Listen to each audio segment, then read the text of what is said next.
Beliau menyampaikan bahwa kenapa Habaib itu menolak tes DNA, cuma tes DNA saja menolak. Ya takut ketahuan kalau mereka itu bukan keturunan Rasulullah. Itu menurut Bang Haji demikian. Menambah kecurigaan masyarakat, ya memang menambah kecurigaan. Cuma tes DNA aja. Saya yakin seandainya tes DNA mereka itu hasilnya itu J atau J1, wow, sudah sangat lari cepat untuk melakukan tes DNA itu. Karena apa? Tidak berani, takut ketahuan. Sedangkan secara internasional berbagai lembaga sudah menggunakan tes DNA. Assalamualaikum warahmatullahi wabarakatuh. Sahabat muslim dimanapun berada, memberikan apresiasi dukungan yang setinggi-tingginya kepada Bang Haji Roma Irama yang di seusia beliau masih mau ikut-ikut memperjuangkan bangsa dari keterpurukan yang dijajah secara mental oleh klan Ba'alawi Habaib Indonesia. Memberikan apresiasi yang setinggi-tingginya kepada beliau. Semoga senantiasa diberikan sehat walafiat barokah di umur beliau. Kenapa? Lihat video berikut ini. Gini, ketika tes DNA mereka menolak, bahkan menghukumkan tes DNA ini haram. Ini kan lebih nambah lagi kecurigaan umat bahwa dia tidak mau tes DNA karena takut ketahuan aslinya. Sementara secara internasional telah terdeteksi bahwa Ba'alawi ini dari beberapa pemeriksaan dari kalangan mereka yang dari Yaman dan dari sini, beberapa orang telah terkonfirmasi haplogrupnya adalah G. Beliau menyampaikan bahwa kenapa Habaib itu menolak tes DNA, cuma tes DNA saja menolak. Ya takut ketahuan kalau mereka itu bukan keturunan Rasulullah. Itu menurut Bang Haji demikian.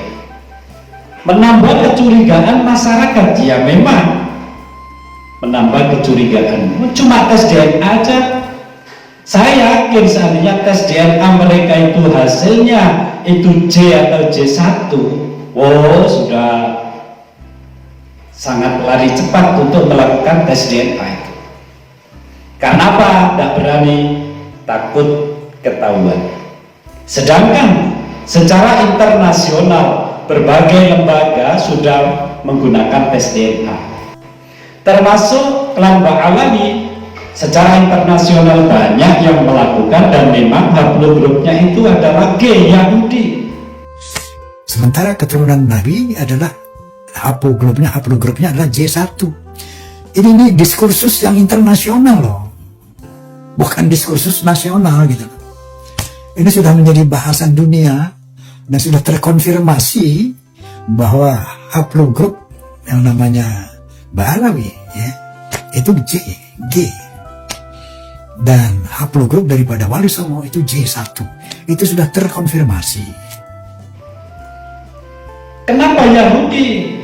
Ya ini memang selaras bahwa Habaib Indonesia ini bermuara dari Habib Utsman yang didatangkan oleh Belanda untuk menandingi perjuangan ulama Indonesia melawan Belanda, yang mana Habib Utsman ini mengaku menjadi keturunan Rasulullah.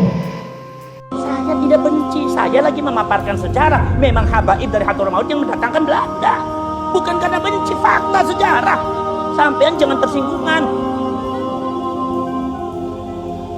Buka sampai literatur dan sejarah. Yang namanya Habaib dari Hadramaut itu yang mendatangkan siapa? Belanda. Yang jadi masalah apa?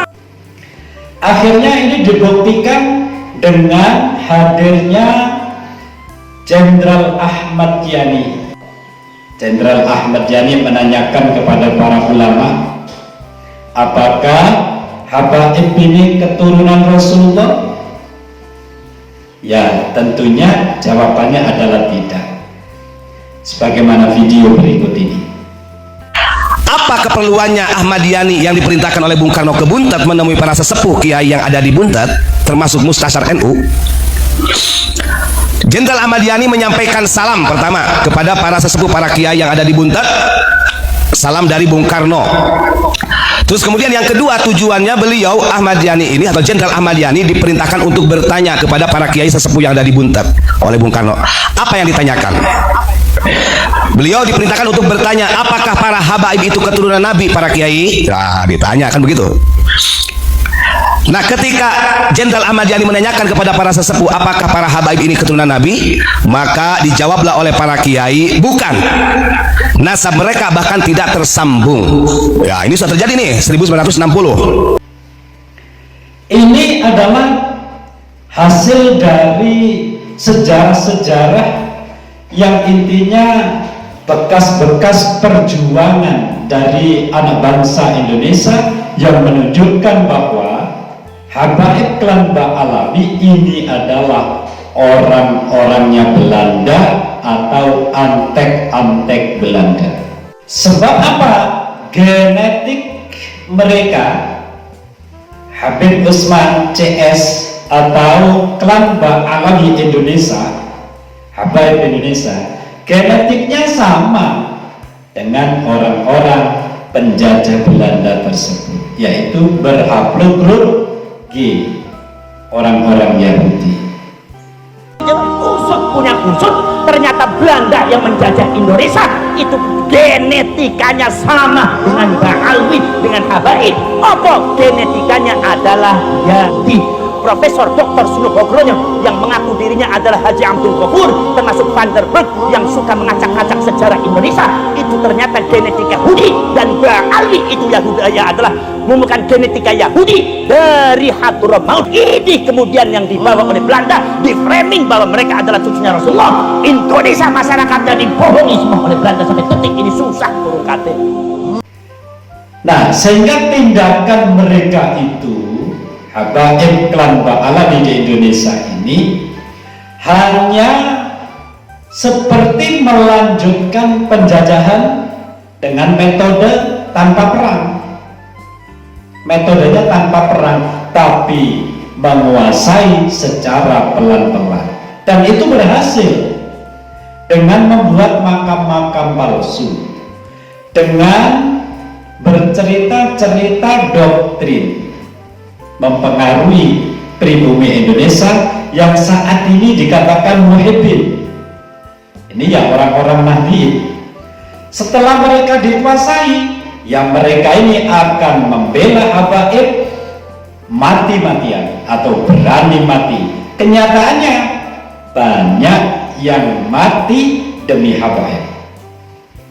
Mereka sangka mereka itu mati membela habaib dengan berprasangka bahwa habaib keturunan Rasulullah SAW, padahal bukan. Kayak gini ini siapa lagi kalau bukan kita untuk menyadarkan pribumi yang sudah menjadi antek-antek mereka. Tidak ada. Mau diperangi mereka itu muhibbin termasuk orang-orang Indonesia, disadarkan juga sulit karena sudah ratusan tahun didoktrin. Maka dari itu sahabat muslim dimanapun berada,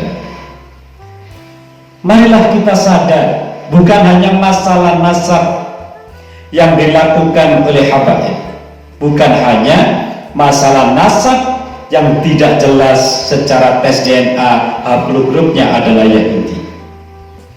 Banyak kasus jual beli nasab, ini juga nggak tuntas. Beliaunya itu teman saya ini, udahlah kamu saya bikinkan buku nasab aja, nanti margamu jadi marga bin Sahil. Orangnya masih hidup. Kalau memang ada yang menyaksikan, monggo saya pertemukan. Banyak kasus memalsukan makam, membuat makam palsu, memba'alawikan makam-makam tua.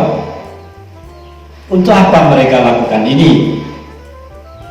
Bahkan Yang Mulia Habib Lutfi bin Yahya juga melakukan hal ini. Makam KRT di Semarang yang saat ini sudah jelas-jelas menjadi masalah. Kenapa beliau melakukan?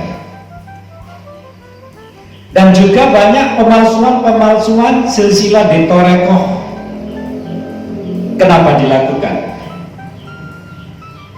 Semua ini adalah rekayasa untuk menjajah bangsa Indonesia, seperti yang dilakukan Yahudi di Israel dengan membuat ribuan makam-makam palsu untuk menguasai Palestina.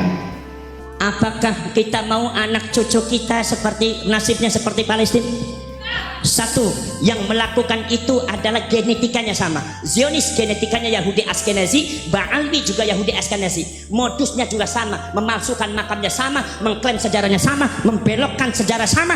Kemudian juga mengutus orang-orang di framing sebagai waliullah, kekasih Allah juga sama. Yang namanya Ba'alwi banyak sekali wali kutub, dikit-dikit wali kutub, dikit-dikit wali kutub. Makanya kalian kalau seumpama menjelaskan Syekh Abdul Qadir Al-Jilani atau Imam Abu Bakar Asy-Syibli Qutbul Aqtab, kalian harus tekankan ini wali kutub beneran, bukan wali kutub Ba'alwi. Ini sejarah dan fakta. Namun ulama-ulama besar yang sudah menjadi kroni dari klan Ba'alawi sulit untuk membela, sulit untuk menghindari doktrin. Sehingga yang bergerak yaitu akar rumput dari bawah, mulai kalau dari NU, mulai dari ranting ada yang PCNU seperti Sunu Raya. Kalau di Malang MWC sudah berani, MWC Blembeng Kota Malang, yaitu Kiai Haji Saifuddin Zuhri sudah menyuarakan bahwa Kiai Haji Imaduddin Utsman ini hanya ingin menjaga marwah Rasulullah supaya namanya tidak dipakai oleh orang yang menganggap orang tersebut adalah keturunannya Rasul, padahal bukan. Beliau itu sakjane ya Imaduddin itu ingin menjaga marwah Rasulullah, tidak membenci siapa-siapa. Siapapun yang ngaku jadi duriai Nabi harus terbukti secara ilmiah. Ngono lho karepe mek ane. Enggak membenci siapa-siapa. Ya napa nggih?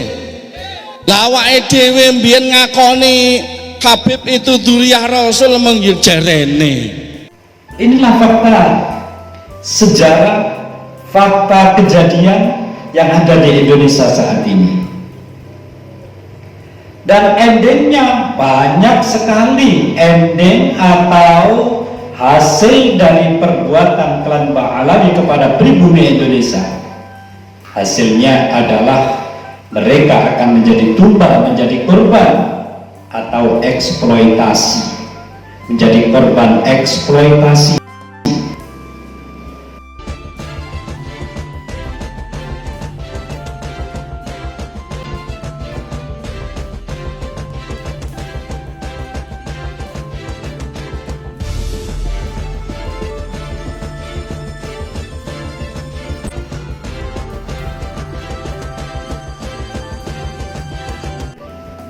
Nah, semacam itulah sahabat muslim dimanapun berada. Kalau saya sendiri itu berpegang teguh dari tesis Kiai Haji Imaduddin Utsman Al-Bantani yang menyatakan bahwa klan Ba'alawi habaib Indonesia putus nasab kepada Rasulullah, bahkan mustahil menjadi keturunan Rasulullah Sallallahu Alaihi Wasallam.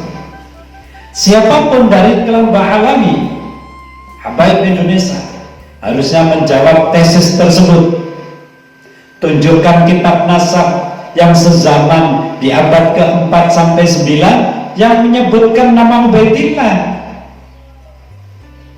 Itu masih belum ditemukan. Yang disebut anak Ahmad bin Isa yang 3 saja. Lantas sejarah Ahmad bin Isa yang tidak punya gelar Al-Muhajir yang disepakati Gus Rumel dan Kiai Imaduddin Usman Al-Bantani. Oke, berarti tidak ada kitab yang mutabaroh yang sudah dicetak ataupun yang masih manuskrip yang kita bisa akses yang menyebutkan Ahmad bin Isa hijrah ke Yaman. Tidak ada ya? Sepakat itu ya? Ya, itu dulu. Kita mulai dari sana dulu. Oke. Sehingga makam yang ada di Yaman Hadramaut dari makam Ahmad bin Isa itu berarti palsu. Jawab. Dan juga tes DNA, kenapa haplogrupnya itu G? Coba ini dijawab secara ilmiah.